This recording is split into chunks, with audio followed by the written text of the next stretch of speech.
اسلامی ریاست کی جو حدود تھی اس کی توسیع اتنی ہوئی کہ تقریباً آپ کے دور خلافت میں 1/3 دنیا پر مسلمانوں کا قبضہ تھا۔ گرامی وقار صلی اللہ علیہ وآلہ وسلم نے خود حضرت عمر فاروق اعظم رضی اللہ تعالیٰ عنہ کی خلافت کے بارے میں بشارت فرمائی تھی۔ حضرت ابو ہریرہ روایت کرتے ہیں رسول گرامی وقار حضرت عمر رضی اللہ تعالیٰ عنہ ابھی اسلام نہ لائے تھے، انہوں نے بہنوئی کو مارا، یہاں تک کی روایتوں میں آتا ہے ان کی بہن چھڑانے آئیں تو انہیں بھی کعبہ کے آنگن میں بیٹھے ہوئے تھے، آپ نے 7 طواف کیا، پھر مقام ابراہیم پر 2 رکعت نماز پڑھی، پھر آئے اور اعلان کیا۔ حضرت عمر رضی اللہ تعالیٰ آرام سے کپڑوں پہ پیبند لگے ہوتے اور کسی درخت کے نیچے آرام فرما رہے ہیں، وہ حیرت زدہ ہوا۔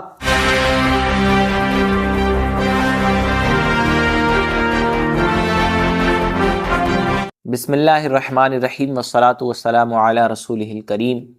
وہ عمر جس کے عادہ پہ شیدا سقر، وہ عمر جس کے عادہ پہ شیدا سقر، اس خدا دوست حضرت پہ لاکھوں سلام، اس خدا دوست حضرت پہ لاکھوں سلام۔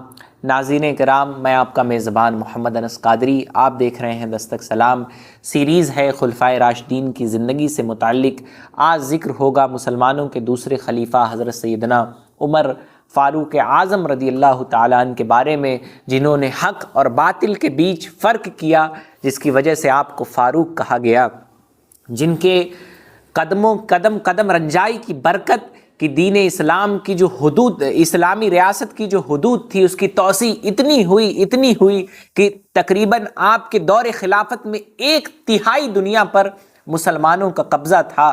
عالم عدل و انصاف کا عالم یہ تھا کہ آپ کے زمانے میں کوئی ظالم کسی مظلوم پر ظلم نہیں کر سکتا تھا، لوگ تھرتھراتے تھے، جن کے بارے میں نبی علیہ الصلوۃ والسلام نے فرمایا کہ حضرت عمر رضی اللہ تعالیٰ عنہ کو دیکھ کر روایتوں میں آتا ہے کہ شیطان اپنا راستہ بدل لیتا ہے۔ اللہ تعالیٰ نے آپ کی زبان پر، نبی علیہ السلام نے فرمایا کہ اللہ تعالیٰ نے عمر رضی اللہ تعالیٰ عنہ کی زبان پر حق جاری فرما دیا، جو حق گو ہے، بہادر ہیں، شجاع ہیں، جن کے نام سے کفار کانپتے ہیں۔ آج اسی خلیفۃ المسلمین سیدنا ابو بکر، حضرت سیدنا عمر فاروق اعظم رضی اللہ تعالیٰ عنہ کا ذکر آپ کے سامنے لے کر حاضر ہے۔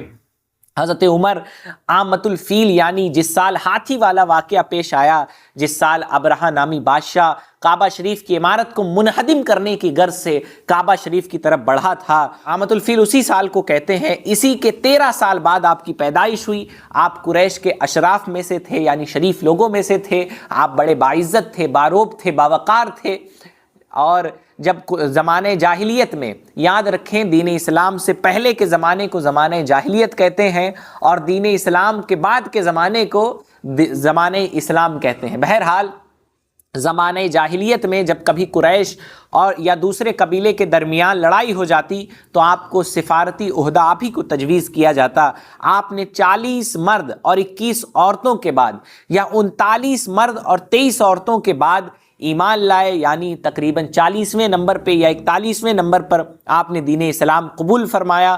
آپ کے اسلام لانے سے مکے میں اسلام غالب ہوتا چلا گیا اور مسلمانوں کو بہت زیادہ خوشی حاصل ہوئی۔ آپ سابقین اولین میں سے ہیں اور عشرہ مبشرہ میں سے ہیں، یعنی سب سے پہلے ایمان لانے والے جو کچھ حضرات ہیں ان میں سے آپ ہیں، اور عشرہ مبشرہ یعنی وہ 10 خوش نصیب صحابہ جنہیں اللہ تعالیٰ کی رسول صلی اللہ تعالیٰ علیہ وآلہ وسلم نے دنیا میں ہی جنت کی خوشخبری دی۔ آپ ان خوش نصیب صحابہ میں سے ہیں اور کبار علماء اور صحابہ میں سے ہیں۔ آپ سے جو حدیث راوی ہیں، آپ سے جو حدیثیں روایت ہیں، ان کی تعداد 535 ہیں، یعنی 535 حدیثیں آپ نے روایت کی ہیں۔ آپ بڑے شجاع اور بہادر ہیں۔ حضرت ابوبکر صدیق رضی اللہ تعالیٰ عنہ کی وفات کے بعد، حضرت ابوبکر صدیق کی وفات کے بعد 23 جمادی الثانی 13 ہجری کو تمام صحابہ اور مسلمانوں کے بغیر کسی اختلاف کے حضرت عمر فاروق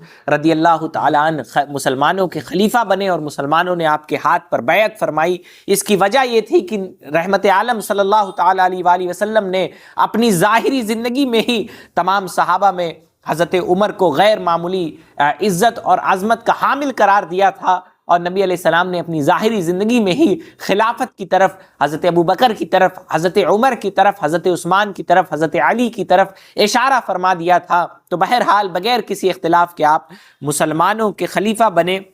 صحیح بخاری اور مسلم کی روایت سے پتہ چلتا ہے، معلوم ہوتا ہے کہ رسول گرامی وقار صلی اللہ علیہ وآلہ وسلم نے خود حضرت عمر فاروق اعظم رضی اللہ تعالیٰ عنہ کی خلافت کے بارے میں بشارت فرمائی تھی۔ حضرت ابو ہریرہ روایت کرتے ہیں رسول گرامی وقار صلی اللہ علیہ وآلہ وسلم نے اپنا ایک خواب بیان کرتے ہوئے فرمایا کہ میں نے آپ کو ایک ایسے کنویں پر دیکھا جس پر ایک ڈول پڑا تھا، میں نے کچھ ڈول پانی سے کھینچے تو میرے بعد ابو بکر نے ڈول لے لیا۔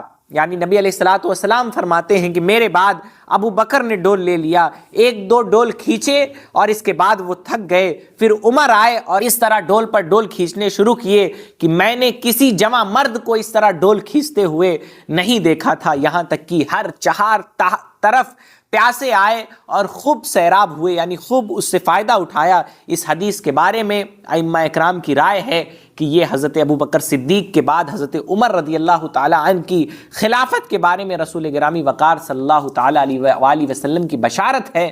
ابن سعد اور ابو یعلا اور حاکم اور بہقی نے دلائل میں حضرت انس رضی اللہ تعالیٰ عنہ سے روایت کی کہ حضرت عمر تلوار سوت کر نکلے تھے، ان کے ایمان لانے کا واقعہ بیان کرتے ہیں، وہ تلوار سوت کر نکلے تھے، راستے میں قبیلہ زہرہ کے ایک مرد سے ملاقات ہوئی، اس نے پوچھا کہاں کا ارادہ ہے اے عمر؟ کہا کہ محمد صلی اللہ علیہ وآلہ وسلم کے قتل کو جا رہا ہوں۔ کہا تم محمد صلی اللہ علیہ وسلم کے قتل کے بعد بنی ہاشم و زہرہ سے کیسے بچ سکو گے؟ کہا شاید تم بھی صحابی ہو گئے ہو۔ اس شخص سے کہا حضرت عمر نے شاید تم بھی ایمان لے آئے ہو، یہ زمانے جاہلیت کی بات ہے۔ جو شخص تھے انہوں نے کہا حضرت عمر سے کیا میں تم کو ایک عجیب بات نہ بتاؤں؟ بے شک تمہارے بہنوئی اور بہن بھی مسلمان ہو چکے ہیں۔ حضرت عمر ان کے پاس گئے اور جب ان دونوں کو حضرت عمر کے آنے کا احساس ہوا تو گھر میں چھپ گئے۔ جب وہ گھر میں داخل ہوئے تو کہا یہ آواز کیسی تھی؟ کہا طٰہٰ پڑھ رہے تھے۔ دونوں نے ابھی تذکرہ ہی کیا تھا کہ حضرت عمر نے کہا کہ شاید تم دونوں اپنے دین سے پھر گئے ہو۔ اس پر بہنوئی نے عرض کیا کہ اگر حق یعنی سچ جو ہے وہ علاوہ میں ہی ہے، یعنی ہمارے باپ دادا کے دین کے علاوہ میں ہی ہے، تو ہم حق قبول کیوں نہ کریں۔ بہرحال حضرت عمر رضی اللہ تعالیٰ عنہ بھی اسلام نہ لائے تھے، انہوں نے بہنوئی کو مارا، یہاں تک کہ روایتوں میں آتا ہے ان کی بہن چھڑانے آئیں تو انہیں بھی ایک ضرب لگائی، لیکن جب ان کا غصہ ٹھنڈا ہوا تو انہوں نے کہا کہ تم کیا پڑھ رہے تھے، لے کے آؤ اور مجھے سناؤ۔ حضرت عمر رضی اللہ تعالیٰ عنہ کو غسل کرایا گیا، ان کی بہن نے غسل کا حکم دیا۔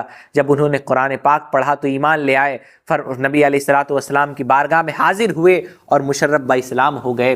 حضرت عمر رضی اللہ تعالیٰ عنہ کے اسلام لانے کے بعد دین اسلام کو بہت تقویت حاصل ہوئی۔ اس کے بعد جب کفار نے بہت ظلم کرنا چاہا تو آپ جانتے ہیں کہ مسلمانوں نے حبشہ کی طرف ہجرت کی۔ جتنے بھی مہاجرین تھے، ہجرت کرنے والے لوگ تھے، انہوں نے چھپ چھپ کر ہجرت کی، لیکن حضرت فاروق اعظم نے جب ہجرت کا ارادہ کیا تو تلوار اور تیر کمان لے کر کعبہ شریف گئے اور اشراف قریش فنائے کعبہ میں بیٹھے ہوئے تھے، یعنی کعبہ کے آنگن میں بیٹھے ہوئے تھے۔ آپ نے 7 طواف کیا، پھر مقام ابراہیم پر 2 رکعت نماز پڑھی، پھر آئے اور اعلان کیا جو چاہے کہ اس کی ماں اس پر روئے، اس کے بچے یتیم ہو جائیں، اس کی بیوی بیوہ ہو جائے، وہ آ کر میرا راستہ روکے۔ چنانچہ آپ نے ہجرت فرمائی اور کسی میں آپ کے راستہ روکنے کی ہمت نہ تھی۔ حضرت عمر رضی اللہ تعالیٰ عنہ کے بارے میں نبی علیہ الصلوۃ والسلام کی احادیث طیبہ میں بہت ساری باتیں ملتی ہیں۔ نبی علیہ الصلوۃ والسلام نے فرمایا کہ اگر میرے بعد کوئی نبی ہوتا تو وہ عمر ہوتے، لیکن نبی علیہ الصلوۃ والسلام کے بعد کوئی نبی نہیں ہوگا۔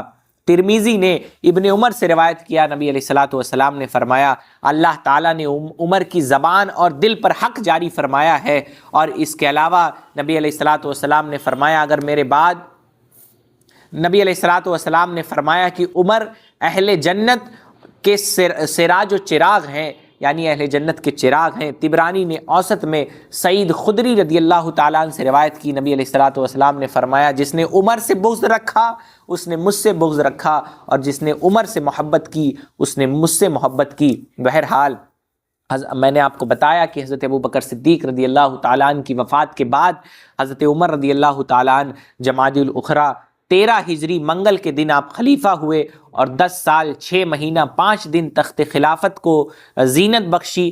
فجر کی نماز میں ابو لولی نامی مجوسی غلام کے ہاتھ شہید ہوئے، یعنی آپ کو زخمی اس نے کیا، اور یکم محرم 24 ہجری کو آپ اس دار فانی سے آپ نے رحلت فرمائی۔ آپ کی عمر بھی تقریباً 63 برس ہوئی۔ اگر آپ کے عدل و انصاف اور ملکی انتظامات اور فتوحات پر نظر ڈالی جائے تو حیرت ہوتی ہے کہ وہ کام آپ سے ظاہر ہوئے جن کا کوئی نمونہ دنیا میں آپ سے پہلے موجود نہ تھا، اور اگر ان کی دینی خدمات اور روحانی کمالات کو دیکھا جائے تو آنکھیں خیرہ ہو جاتی ہیں، اور صفحات تاریخ میں اس کی جامعیت کی مثال نہیں ملتی ہے۔ حضرت عمر 1/3 دنیا کے بادشاہ ہونے کے باوجود ایسی فقر والی زندگی گزارتے ہیں کہ کبھی کسی ملک کا سفیر جب آپ کے پاس آتا ہے، لوگوں سے پوچھتا ہے عمر کون ہے، تو لوگوں نے بتایا وہ اسی درخت کے نیچے سوئے ہوئے ہیں۔ اس نے کہا کہ 1/3 دنیا کے مالک، اور اس قدر سادگی، نہ کوئی پروٹوکال، نہ کوئی غلام، نہ کوئی نوکر، نہ کوئی چاکر۔ حضرت عمر رضی اللہ تعالیٰ آرام سے کپڑوں پہ پیبند لگے ہوتے اور کسی درخت کے نیچے آرام فرما رہے ہیں۔ وہ حیرت زدہ ہوا اور مسلمان ہو گیا۔ بہرحال اسلامی حکومت نے کبھی پونجیوادیتا کو بڑھاوا نہیں دیا، کبھی اس نے کسی خاص پروٹوکال کو بڑھاوا نہیں دیا۔ حضرت عمر رضی اللہ تعالیٰ نے اپنی دور خلافت میں بہت ساری فتوحات کی۔ سلطنت روما، سلطنت ایران، جن کی قوت و طاقت کا ڈنکا اس زمانے میں پوری دنیا میں بج رہا تھا، طرح طرح کی ان کے پاس فوجی ساز و سامان تھے۔ روم کی سلطنت تقریباً 400 سال سے قائم تھی، اور ایران کی حکومت بھی بہت پرانی، ہزاروں سال سے قائم تھی، لیکن چند اربوں کے ہاتھ حضرت عمر فاروق رضی اللہ تعالیٰ عنہ کے دور خلافت میں یہ دونوں سلطنتیں زیر و زبر کر دی گئیں اور اسلامی ریاست میں داخل ہو گئیں۔ بہرحال حضرت عمر رضی اللہ تعالیٰ عنہ کے بہت سارے کارنامے ہیں جن پر روشنی ڈالنا تھوڑے سے وقت میں یہ ممکن نہیں ہے۔ چند باتیں اور آپ کے تعلق سے عرض کروں کہ آپ کے دور میں 1036 شہر مضافات یعنی آس پاس کے علاقے کے فتح ہوئے۔ جو مقام قبضے میں آتا فوراً آپ کے حکم سے وہاں مسجد بنائی جاتی، امام اور مؤذن رکھا جاتا۔ 4000 مسجدیں آپ کے دور میں نماز پنجگانہ کے لیے، اور 900 جامع مسجدیں آپ کے زمانے میں بنی جہاں جمعہ وغیرہ بھی ادا کی جاتی۔ مسجد حرام کی آپ نے توسیع فرمائی، یعنی اس کو مزید وسیع کیا۔ مکے اور مدینے کے درمیان ہر منزل پر آپ نے سرائے بنوائے، سرائے کا انتظام کرایا، اور کنویں بنوائے، اور حرم کی حدود پر نشانات لگوائے۔ اس کے علاوہ مسجد نبوی کی بھی آپ نے توسیع کرائی، اور مقام عقیق سے یعنی عقیق سے آپ نے مسجد نبوی کے لیے چٹائیاں منگوائی اور وہاں پر بچھائی۔ آپ کا حکم تھا کہ ممالک اسلامیہ کے بازاروں میں کوئی شخص دکان نہیں رکھ سکتا جب تک کہ مسائل دینیہ کا علم نہ رکھتا ہو۔ یہ کتنی زبردست تدبیر تھی علم دین کے فروغ کے لیے بھی اور معاشرے سے برائی کے ختم کرنے کے لیے بھی۔ جب کوئی جاہل شخص تجارت پر آتا ہے تو وہ یہ نہیں دیکھتا ہے کہ وہ غلط کر رہا ہے کہ صحیح کر رہا ہے، حرام کر رہا ہے کہ حلال کر رہا ہے، وہ لیگل کاروبار کر رہا ہے کہ اللیگل کاروبار کر رہا ہے۔ حضرت عمر رضی اللہ تعالیٰ عنہ کے دور میں یہ حکم تھا کہ ممالک اسلامیہ میں جو دکاندار ہوں گے، تجارت کرنے والے، تجارت پیشہ لوگ ہوں گے، انہیں دینی علم ضرور ہونا چاہیے، حرام و حلال اور غلط صحیح کی سمجھ ضرور ہونی چاہیے۔ بہرحال اسلام کے پرانے خادموں اور رسول اللہ صلی اللہ تعالیٰ علیہ وآلہ وسلم کے کنبہ کے افراد کے لیے آپ نے گراں قدر وظائف مقرر کیے۔ چنانچہ حضرت عباس ام رسول یعنی نبی علیہ الصلوۃ والسلام کے چچا کا سالانہ وظیفہ 2 لاکھ درہم آپ نے مقرر فرمایا۔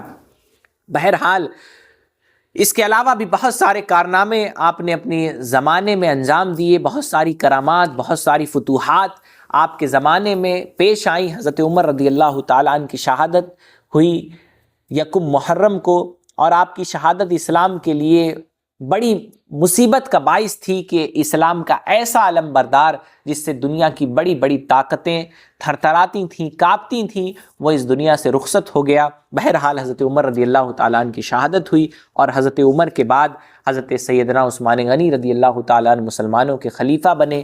ضرورت ہے کہ اپنے ان بزرگوں کی حیات طیبہ پڑھی جائے۔ ہم صرف آپ کے سامنے ایک اشاریہ پیش کر رہے ہیں، ہم صرف آپ کے سامنے ایک مختصر سا تبصرہ ان کا پیش کر رہے ہیں۔ ضرورت ہے کہ امت پھر اٹھے اور اپنے آپ کو اس تابناک دور سے جوڑے جب مسلمان باوقار تھے، باعزت تھے، باروب تھے۔ وجہ یہ تھی کہ ہمارے ہاتھ میں قرآن کا دامن تھا، رسول گرامی وقار صلی اللہ تعالیٰ علیہ وآلہ وسلم کی سنتوں کا دامن تھا۔ اپنے اسلاف کی زندگی پڑھیں، اس پر عمل کرنے کی کوشش کریں، ان کے نقوش قدم پر چلیں۔ اللہ تعالیٰ ہم سب کو اپنے اسلاف کی زندگی پر چلنے کی توفیق عطا فرمائے۔ دوران بیان کوئی غلطی ہوئی ہو تو اسے معاف فرمائے۔ استغفر اللہ ربی من کل ذنب و اتوب الیہ۔ محمد انس قادری، دستک سلام، گورکھپور۔